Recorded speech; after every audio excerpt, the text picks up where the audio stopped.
Google n'envoie plus les gens vers des sites web. Il les remplace. Ce qui ressemble à un moteur de recherche est de plus en plus une machine qui lit Internet pour vous, garde le trafic et ne laisse rien aux créateurs initiaux. Le web ouvert rétrécit pour la première fois de son histoire. Le trafic issu des recherches disparaît à un rythme alarmant. Ce n'est pas un bug. Google évolue d'une porte d'entrée vers Internet à une machine à réponse fermée, risquant d'affamer les sites web dont elle dépend. Et les conséquences, sont terrifiantes. Chapitre 1. La ville fantôme. La recherche Google ne commence pas seulement à sembler vide, elle l'est vraiment. Internet, tel que nous le connaissons, est en train de mourir. Les experts prévoient une baisse de 25% des recherches, car les utilisateurs privilégient les chatbots et assistants IA. Dans toute autre entreprise, ce serait une crise, mais ce n'est qu'un aspect du problème.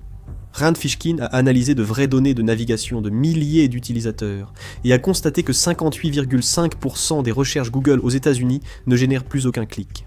Les gens lisent la réponse et n'ouvrent jamais la page. En Europe, ce chiffre est encore plus élevé, 59,7% pour chaque 1000 recherches tapées par les Américains. Seulement environ 360 aboutissent à un site externe. Le reste reste enfermé dans l'écosystème de Google. Près de 30% vont vers les sites de Google lui-même, comme YouTube et Maps. L'outil d'information le plus utilisé au monde n'envoie désormais la plupart des gens nulle part. C'est devenu une impasse. L'écrivain Nilay Patel appelle cela Google Zero. Et c'est le moment où le trafic Google d'un site tombe à presque rien.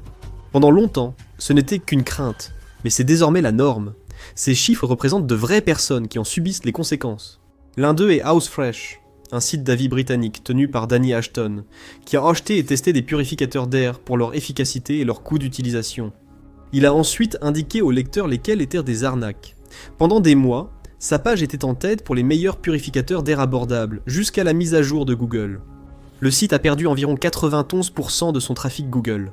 Des années d'avis et d'aide aux consommateurs ont disparu en un seul changement, et les grandes marques ont pris sa place. Housefresh a été relégué au second plan. Il n'était pas le seul. Des milliers de blogs amateurs et de petites entreprises ont disparu, emportant avec eux un savoir précieux partagé gratuitement. Ils ont subi le même sort. Une bonne année, une mise à jour, puis un effondrement. Le trafic n'a pas été redirigé vers une meilleure source. Il s'est simplement arrêté. Ce n'était pas un hasard. L'entreprise avait consciemment pris cette décision après les avoir soutenus. Chapitre 2. Code rouge. Pendant 2 décennies, Google a dominé le secteur des réponses aux questions. C'était là que les gens se tournaient lorsqu'ils avaient besoin d'informations. Googler, c'est entrer dans le langage courant. Puis, en 2022, une start-up de San Francisco a lancé un outil appelé ChatGPT. Soudainement, un chatbot pouvait vous répondre immédiatement. Plus besoin de parcourir une liste de liens bleus, juste la réponse. Selon le New York Times, les dirigeants de Google ont déclenché un code rouge interne. Les ingénieurs ont été retirés de leur projet. Les fondateurs, éloignés depuis des années, furent rappelés dans le bâtiment. Le plus grand nom de l'information fut pris au dépourvu. La peur était compréhensible.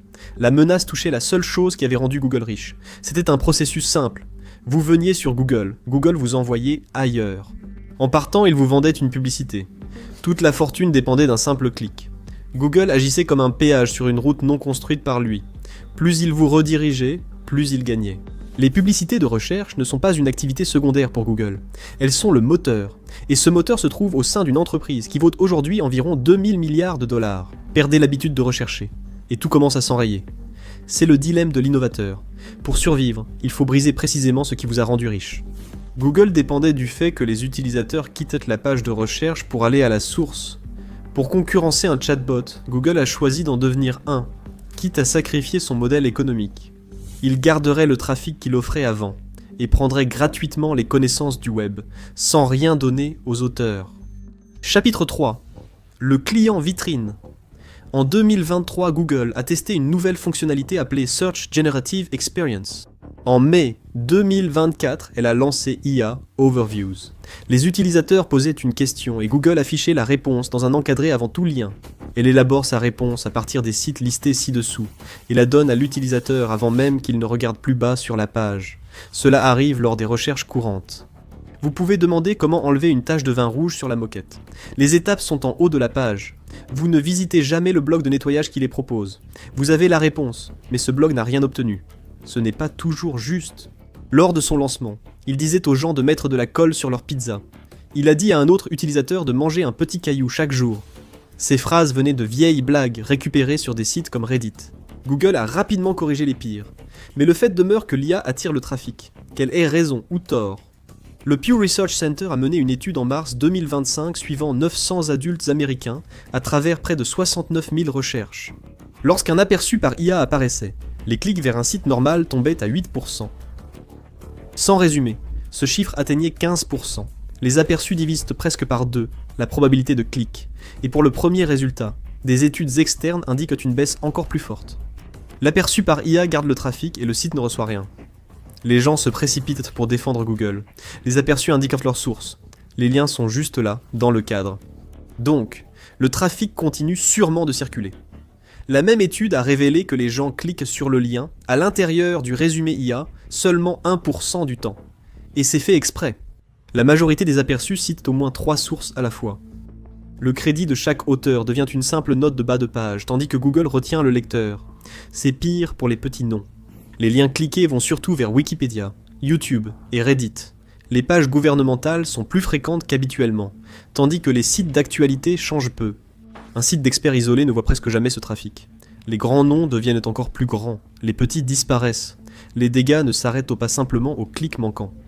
Après avoir lu un résumé, les gens étaient également plus susceptibles de simplement fermer la page. Ils mettaient fin à toute la recherche dans 26% des cas sans résumé, seulement 16% le faisaient. La vue d'ensemble satisfait rapidement la curiosité de l'utilisateur, un phénomène courant. Lors de l'étude, environ une recherche Google sur 5 montrait un résumé. Pour les questions commençant par qui, quoi ou pourquoi, le bloc de résumé apparaissait la plupart du temps. Ce sont précisément les moments où quelqu'un veut apprendre. Et c'est exactement là que le web ouvert est mis à l'écart. Chapitre 4. La grande purge. Google affirme que ces mises à jour favorisent le contenu utile d'experts et relèguent les pages superficielles. C'est leur promesse. La mise à jour de mars 2024 a relégué l'expertise au second plan, privilégiant les fiches de discussion des forums dans les résultats de recherche. Des messages anonymes sur Reddit ou Quora dépassent des experts ayant étudié un sujet pendant des années. Tapez une question santé et un fil Reddit peut s'afficher avant des sites de médecins. Des millions d'heures d'experts ont disparu de la première page en une semaine, car la reconnaissance prime sur la connaissance. Concrètement, un classement équivaut à un salaire. Le travail expliquant la science, réparant des gadgets et testant des produits a disparu car il n'était pas assez rentable pour des systèmes faits pour capter l'attention. Ce qui a comblé le vide, ce n'était pas de meilleures réponses, mais des suppositions confiantes, souvent fausses, qui semblèrent venir d'experts. Les explications vérifiées ont été éclipsées au profit de spéculations de forums. La qualité invoquée officiellement n'était pas la vraie raison. Google venait de trouver quelque chose qu'il désirait plus. Chapitre 5. L'enclos à 60 millions de dollars. Voici une question. Si 2 personnes investissent la même somme, pourquoi l'une réussit-elle souvent mieux? Ce n'est pas une question de chance. Tout commence par 2 mythes, auxquels des millions d'investisseurs croient encore. Démystifions-les avec le sponsor d'aujourd'hui, Mintos. Mythe numéro 1. Les actions sont le seul moyen de faire croître régulièrement votre épargne. Eh bien, les actions sont volatiles. Le S&P 500 américain connaît de fortes baisses chaque année. Et en 2025, il a chuté de près de 19% avant de se redresser. Cela peut être stressant et amener de nombreux investisseurs à faire des erreurs coûteuses, sous le coup de l'émotion. Mythe numéro 2. Les actifs à revenus fixes sont compliqués et ne sont pas destinés aux investisseurs ordinaires. En réalité, investir dans le revenu fixe est plus simple que vous ne le pensez. Le marché européen de l'investissement alternatif pour les particuliers a presque doublé en seulement 5 ans. C'est là que Mintos entre en jeu. Mintos est une plateforme facile à utiliser qui vous permet d'investir dans des prêts, des obligations et de l'immobilier en seulement quelques clics. L'objectif est simple.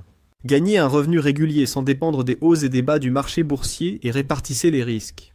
Les prêts sur Mintos ont offert un rendement net annuel moyen de 8,8% depuis 2015, ce qui est supérieur à un compte d'épargne. Mintos a été fondé en 2014 et compte plus de 700 000 investisseurs à travers l'Europe, gérant plus de 800 millions d'euros d'actifs pour les investisseurs. Investissez dès 50 € avec une gestion automatisée ou gardez le contrôle total.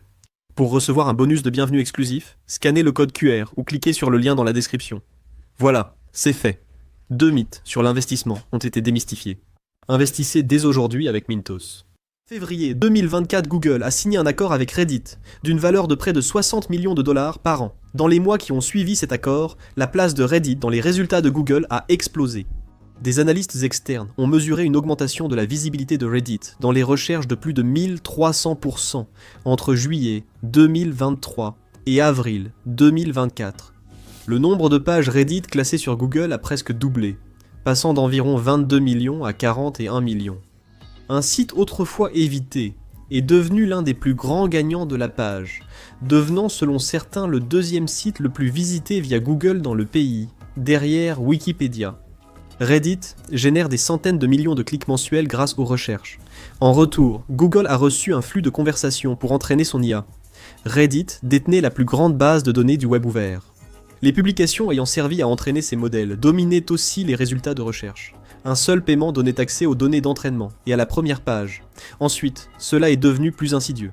Reddit a décidé de bloquer presque tous les autres moteurs de recherche pour qu'ils ne puissent plus lire ces pages. Google était le seul à ne pas être bloqué.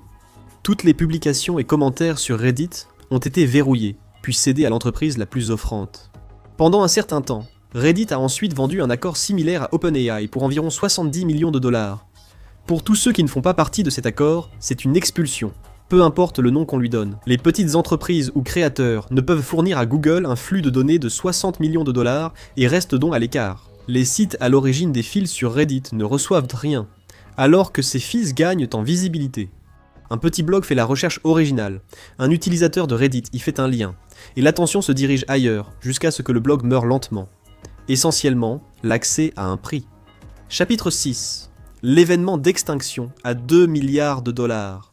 Selon la société Raptive, les résumés IA de Google pourraient faire perdre aux éditeurs environ 2 milliards de dollars de revenus publicitaires par an. Les sites concernés pourraient voir leur trafic chuter de 20 à 60%.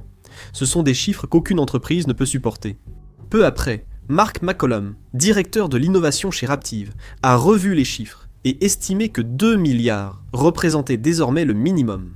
Ce capital suffirait à faire tomber presque toutes les grandes rédactions numériques américaines, qui n'ont pas assez d'abonnés pour résister. Les journaux locaux, les équipes d'investigation et les petits éditeurs spécialisés seront touchés en premier. Ils n'ont pas la marge de manœuvre pour l'empêcher. Il n'y a pas de grande base d'abonnés capable d'absorber une telle quantité de pertes. Ce qui complique, c'est que le coût du travail reste stable. Une enquête dure toujours des mois et les analyses coûtent toujours. Faire du reportage implique toujours des déplacements, du temps et une relecture juridique, tout cela. Si le trafic disparaît, le financement aussi. Les recherches par IA suppriment l'un des derniers moyens pour ces médias numériques de gagner de l'argent. Ce problème n'est pas seulement américain. En Allemagne, les aperçus IA captent chaque mois des centaines de millions de clics aux dépens des éditeurs. La même machine produit ce résultat sur tous les marchés de Google. Google n'est pas aveugle à tout cela. L'entreprise voit le trafic et lit les mêmes plaintes que tout le monde. Malgré tout, elle persiste. C'est un sacrifice que l'entreprise accepte. Chapitre 7. Le meurtre de l'innovateur. Google ne fait pas cela par haine ou par stupidité. Elle le fait par peur de perdre. Elle se bat pour sa survie. Ses rivaux, OpenAI, Microsoft et Perplexity, se disputent tous la manière dont les gens accèdent à l'information. OpenAI a ChatGPT, Microsoft a Copilot, et la réponse de Google est Gemini. Google a même lancé un mode IA qui répond sous forme de conversation complète. Des milliards de dollars et l'avenir de l'entreprise dépendent du résultat. Le web ouvert fonctionnait comme un partenaire dans l'écosystème de Google. Les éditeurs créaient du contenu. Google aidait les gens à le trouver. Et le trafic revenait à la source. Maintenant, cette relation a changé. Le web était moins un partenaire qu'une matière première. C'est une source infinie de contenu rédigé par des humains à absorber et restituer sans jamais rediriger le lecteur. Détruire l'édition indépendante n'est pas forcément l'objectif, c'est la conséquence de la poursuite d'autre chose. Google n'a pas cherché à tuer le web, ils ont cherché à être compétitifs. En août 2024, un juge fédéral a conclu que Google détenait illégalement un monopole sur la recherche. Sanction légère. Google garde son navigateur, doit partager des données et abandonner certains accords exclusifs. Google fait bien sûr appel, le monopole qu'il détenait a été jugé illégal, mais il est pratiquement resté en place. Mais le plan de Google a un défaut fatal, il doit continuer à consommer le savoir humain, plus vite qu'il ne détruit sa source. Si ces sources s'affaiblissent, il y a moins à exploiter. Vous obtenez ainsi un paradoxe. Google est un serpent qui se mord la queue. Chapitre 8. La spirale de l'Internet mort. Quand les sites web perdent du trafic, ils perdent des revenus. Sans revenus, ils réduisent leur activité ou ferment. Les systèmes ainsi conçus ne ralentissent pas seulement, ils captent aussi tout ce qui reste. Ainsi, l'IA de Google doit s'entraîner sur du contenu généré par des systèmes similaires. C'est la lente dégradation qui s'installe lorsqu'un système apprend à partir de copies. Chaque nouvelle version s'éloigne un peu plus de la vérité. Les erreurs s'accumulent, les idées se rétrécissent, et la pensée humaine n'est plus qu'une pâle copie de ce qui existait auparavant. Un moteur de réponse qui dévore ses propres ressources finit par ne plus rien avoir à dire. Pendant 30 ans, toute personne pouvait publier ses idées au monde. Si vous aviez raison, on vous trouvait. Un internaute curieux pouvait apprendre d'un expert à l'autre bout du monde. Une petite boutique pouvait se distinguer par sa qualité, pas par sa taille. Aujourd'hui, le web se remplit de pages écrites par l'IA, conçues pour manipuler le système. Les vraies voix deviennent chaque année plus difficiles à trouver, et vous commencez à vous demander si ce que vous lisez a été écrit par une personne. Le doute et le cynisme dominent. La connaissance n'est plus censée grandir ainsi. Aujourd'hui, la curiosité est contrôlée par des gardiens et des paywalls, verrouillant la bibliothèque partagée. C'est ainsi qu'on tue un site web sans jamais l'attaquer. Il suffit simplement d'arrêter d'y envoyer des gens. Mais la résistance commence déjà. Les éditeurs s'organisent pour changer les machines directement. Le système de licence très simple reprend une stratégie connue de l'industrie musicale. La radio a dû payer pour les chansons, et l'objectif est d'appliquer cette logique aux IA qui utilisent le contenu web. Si les clics ne suffisent plus, on vend l'accès à l'œuvre elle-même. Sites d'actualité, auteurs et petits éditeurs testent tous cette idée. Cependant, cela pourrait être insuffisant, car les dommages principaux ne sont pas uniquement financiers et ne concernent pas seulement la survie des sites web. C'est l'affaiblissement de quelque chose de plus fondamental, le lien entre le fait de savoir quelque chose et celui de le partager ouvertement. Google pourrait bien gagner sa course, mais le résultat pourrait être un monde avec moins de connaissances. Ce n'est pas la seule façon dont Google détruit le web. La prolifération de contenus IA de mauvaise qualité envahit votre page de recherche. Découvrez-en plus, et vous devez arrêter d'utiliser Google dès maintenant. Ou regardez ceci.